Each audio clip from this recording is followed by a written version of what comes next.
Welcome to iDream media. So, VRK గారు ఏదైనా చెప్తే అది చాలా సెన్సేషనల్ అవుతది. కాంట్రోవర్సీ కూడా అవుతది. సో, డి విటమిన్‌ని మనం డి విటమిన్ అంటాము. కానీ ఆయన విటమిన్ అనరు. దాన్ని ఇంకేదో భాషలో పిలుస్తా ఉంటారు. అసలేంటి డి విటమిన్ కథ? వీఆర్‌కే గారు దీని గురించి ఏం చెప్తున్నారు? వివరాలు తెలుసుకుందాం. మనతో పాటు ఉన్నారు ప్రముఖ డైట్ గురువు వీరమాచినేని రామకృష్ణ గారు. సార్ నమస్తే. నమస్తే అమ్మ. మీరు డి విటమిన్ని విటమిన్ అంటారు కదా, నేను కుంభకోణం అంటాను. ఆ! నిజానికి విటమిన్ అంటే డెఫినేషన్ ఏంటి? అది మన శరీరంలో తయారు కాదు, శరీరం తయారు చేసుకోలేదు. ఇప్పుడు హార్మోన్స్ అంటే శరీరంలో తయారవుతాయమ్మా. విటమిన్స్ శరీరంలో తయారు కావు, కాబట్టి అది బయట నుంచి మనం ఇవ్వాల్సి వస్తుంది, చిన్న మొత్తాల్లో ఇవ్వాల్సి వస్తుంది. ఉదాహరణకి విటమిన్ ఏ తీసుకో, విటమిన్ బి తీసుకో, సి తీసుకో, నిమ్మకాయలని సి, క్యారెట్ అంటే ఏ విటమిన్ అంటే ఇట్లా మీకు తెలుసు కదా, బీట్రూట్ లాంటి ఇలాంటివన్నీ. అలానే మిగతా అన్నీ వస్తాయి. కానీ డి విటమిన్ వచ్చేటప్పటికి జాగ్రత్తగా గమనించు, బయట నుంచే కాదు, మనకి యూవీ రేసు 3 రకాలు ఉంటాయి. టైప్ ఏ, టైప్ బి, టైప్ సి అని. టైప్ ఏ అనేది మనకు పనికిరాదు, డి విటమిన్ అవటం క్వాలిటీ రాదు. టైప్ బి అనేది మన పనికి వస్తుంది. టైప్ సి అనేది అసలు ఓజోన్ పొర దాటి కిందకి రాదు.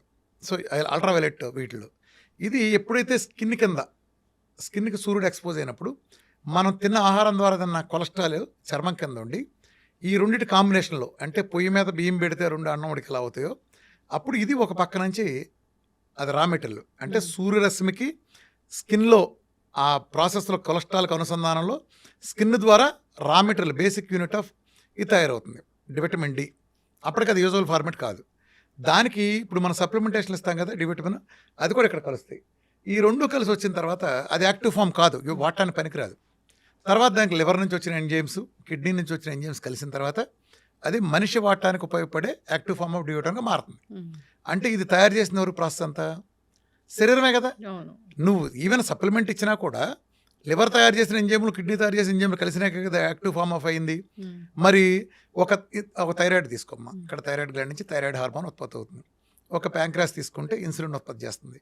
అలానే ఈస్ట్రోజన్, టెస్టోస్టెరాన్ లాంటివన్నీ హార్మోన్స్ కదా. అన్నీ మనకు చాలా గ్లాండ్స్, సలైవరీ గ్లాండ్స్ నుంచి అన్నీ ఉత్పత్తి చేస్తాయి కదా. అంటే గ్లాండ్స్ శరీరంలో ఉత్పత్తి చేసే వాటిని ఏమంటారు? హార్మోన్లు అంటారు.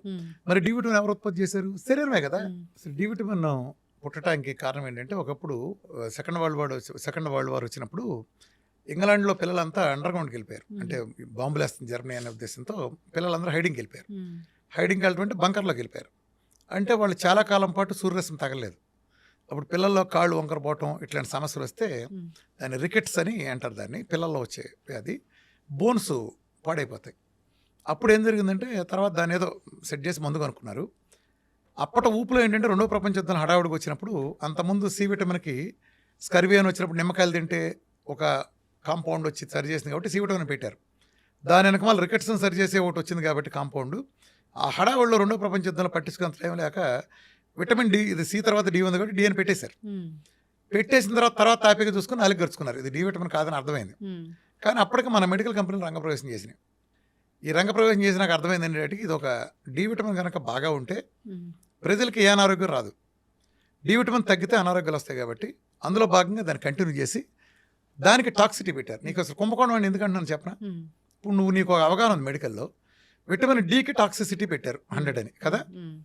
విటమిన్ ఏకి టాక్సిసిటీ ఉందా? విటమిన్ బికి ఉందా? విటమిన్ సికి ఉందా? విటమిన్ ఈకి ఉందా? విటమిన్ కేకి ఉందా? మరి విటమిన్లు మిగిలినాటి లేనిది డి విటమిన్కి ఎందుకు పెట్టారు టాక్సిసిటీ? అటు కూడా టాక్సిసిటీ లెవెల్ దాటితే పెట్టాలి కదా. రేంజ్ ఇచ్చి వదిలేస్తారు మిగిలినాటి, బి విటమిన్ కానీ ఇంకోటి కానీ. ఎందుకు టాక్సిసిటీ అంటలేదు? డి విటమిన్ ఎందుకు టాక్సిసిటీ అంటే, విటమిన్ టాక్సిసిటీ ఉంటే అన్ని విటమిన్లకు ఉండాలి కదా. పోనీ హార్మోన్ టాక్సిసిటీ ఉందనుకుందాం. ఇన్సులిన్కి తయారు చేసే శరీరంలో దాని టాక్సిసిటీ ఉంటుందా? థైరాయిడ్కి టాక్సిసిటీ ఉంటుందా? ఈస్ట్రోజన్, టెస్టోస్టెరాన్లకి టాక్సిసిటీ ఉంటుందా? ఉండదు కదా. హార్మోన్కి లేక విటమిన్కి లేక దీనికి ఎందుకు పెట్టారు? ఎందుకు పెట్టాలంటే, అది ఎక్కువైతే ప్రజలకి ఏ జబ్బులు రావని వాళ్ళకి అర్థమైంది కాబట్టి.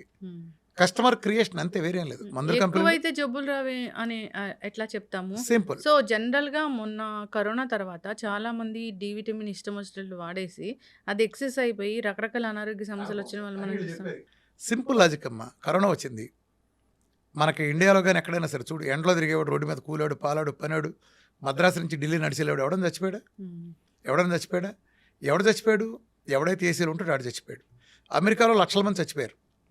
వీళ్ళు రిపోర్టింగ్ ఇచ్చిన టీవీ వాళ్ళని అప్పట్లో నేను ఒక పెద్ద పాపులర్ విలేకరుని కూడా నేను క్వశ్చన్ అడిగితే అతను సమాధానం తప్ప తెలమొహం వేశాడు. అమెరికాలో రోజుకి 2 లక్షల మంది చచ్చిపోతున్నారు అంటున్నావు, ఎక్కడ చచ్చిపోతున్నారు? న్యూయార్క్లో రోజుకి 10 లక్షల మందికి వచ్చి 1,00,000 మంది చచ్చిపోయిన రోజున దల్లాస్లో 10 మంది కూడా రాలా. మరి ఇదేంటి మరి? 2 అమెరికానే కదా. న్యూయార్క్లో చలి ఉంటుంది, దల్లాస్లో ఎండలు ఉంటాయి.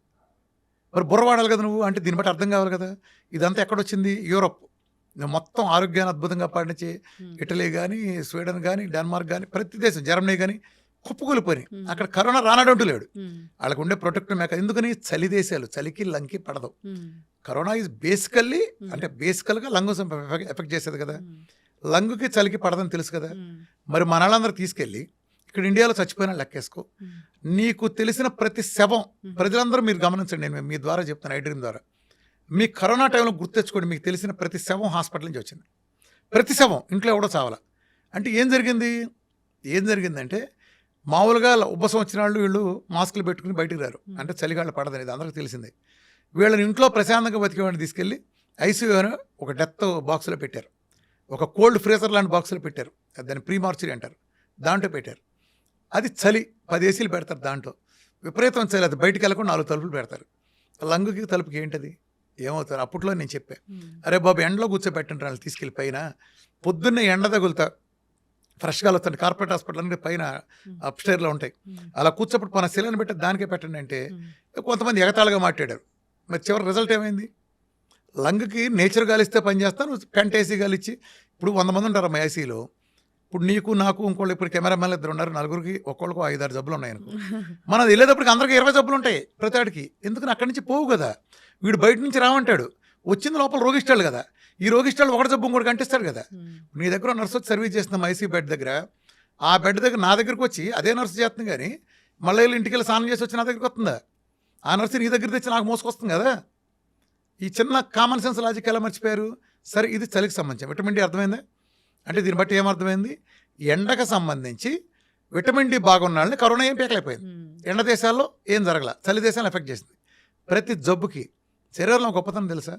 ప్రపంచంలో ఏ విటమిన్కి దాన్ని తీసుకునే రిసెప్టర్ సెపరేట్గా లేదు. హార్మోన్కి వేరే ఉన్నాయి కానీ అసలు విటమిన్కి లేవు. మరి డి విటమిన్కి విడిఆర్ విటమిన్ డి రిసెప్టర్ అని శరీరంలో ఉందంటే విటమిన్ డి ప్రాధాన్యత శరీరం ఎంత ఉంది? ఆ ఎండ ఉంటేనే, ఆ విటమిన్ D3 ఉంటేనే బోన్స్కి, టీత్కి, పంటికి బలంగా ఆహారం అందుతుంది. ఎందుకని? కాల్షియాన్ని మనం అబ్జర్వ్ చేసి, అంటే K2 సహకారం కూడా తీసుకుని కాల్షియాన్ని అబ్జర్వ్ చేసి దాన్ని మన బోన్ స్ట్రెంగ్త్గా ఉండాలంటే ఏంటి? కాల్షియం కావాలి. నువ్వు ఆ కాల్షియం తింటున్నావు, కాల్షియం సప్లిమెంట్లు వేసుకుంటున్నావు, అది కొలంలో కూర్చుంది. దాన్ని తీసుకొచ్చి బోన్స్కి అందించేది ఎవరు? D3. ఎవడు చూసినా సింగిల్ డిజిట్ ఉంది. ఇప్పుడు నీకు ట్రాన్స్పోర్ట్లో 6-7 సామాను వచ్చినాయి అనుకోమ్మా, నువ్వు దాన్ని తేటానికి TVS 50 వేసుకెళ్ళావు అనుకో, నీ ఇంటికి TVS 50 సరిపడా సామాను వస్తాయా, 6-7 సామాను వస్తాయా? టీవీఎస్ సరిపడా అంతే కదా. సింపుల్ లాజిక్ కదా. నువ్వు కాల్షియం బోర్డు ఉంది, డి విటమిన్ 5-6 ఉంది లేదా 10 ఉంది. నువ్వు 10కి సరిపడా డి విటమిన్ కాల్షియంనే తీసుకురాగలదు, బోన్స్కి అందించగలదు. అప్పుడు నీ పళ్ళన్నీ బలహీన పడిపోతాయి కదా. పాత తరంలో పెద్దవాళ్ళు 90 ఏళ్ళు వచ్చినా ముగ్గు జాంకాయ తెట కనిపిస్తున్నారు అనేవాళ్ళు, పచ్చి జాంకాయ అనేవాళ్ళు. ఎందుకని? వాళ్ళ పళ్ళని ఎందుకు బాగుండే? వాళ్ళు ఎండలో చొక్కా లేకుండా పనిచేసేవాళ్ళు, ఇంత నెయ్యి వేసుకునేవాళ్ళు.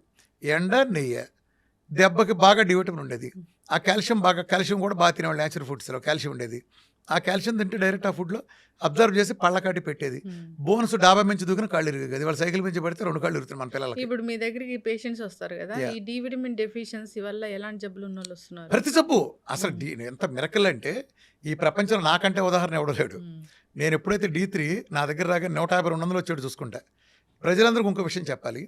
ఈ D3కి ఒక టాక్సిసిటీ అనే సెట్ చేద్దాం అనుకున్నప్పుడు వీళ్ళు ఏం చేశారంటే ఒక లిమిట్ పెడదాం అనుకున్నారు. మొదట పెడదాం అనుకున్నప్పుడు ఏం చేశారంటే అది వాళ్ళు డిసైడ్ చేసింది. అప్పుడు ఏదైతే 100 టాక్సిసిటీ పెట్టారో అది పెట్టిన టీం డిసైడ్ చేసింది ఎంతంటే 300 దాటితే ప్రమాదం అనేది వాళ్ళ ఉద్దేశం, వాళ్ళ హాఫ్ నాలెడ్జ్ ఉద్దేశం.